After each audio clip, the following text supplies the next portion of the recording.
Abdul Wahab berusia 68 tahun dikenal sebagai sosok inspiratif yang mampu dan fasih berbicara bahasa di dunia seperti bahasa Yunani, bahasa Inggris, bahasa Arab, dan bahasa Spanyol. Dia hadir di depan ratusan lansia sambil menceritakan kisahnya sebagai seorang pelaut telah berkelana keliling dunia dalam rangka memperingati Hari Lansia Nasional 2019 di Anjung Monmata, Pendopo, Gubernur Aceh, Minggu pagi.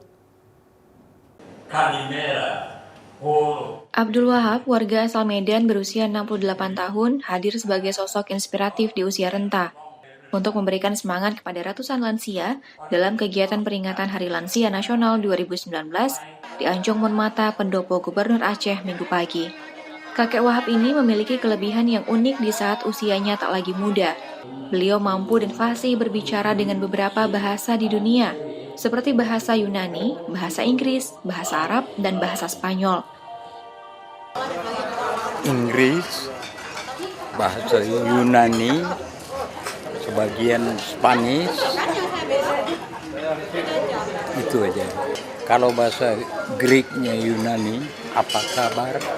Tikanis repedia, egut, I love you so, egut temisir.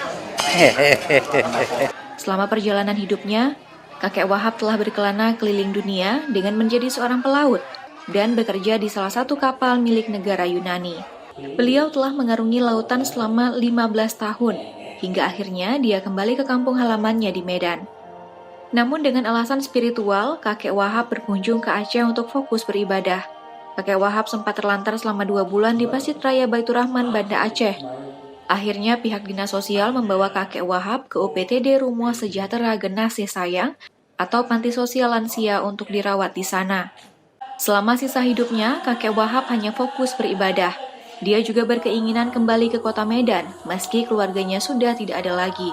Selain itu, kakek Wahab juga berkeinginan untuk mengajarkan para lansia lainnya berbahasa Inggris hanya untuk menghibur diri di sela kesunyian ketika berada di panti. Nova Misdayanti, Kompas TV, Banda Aceh.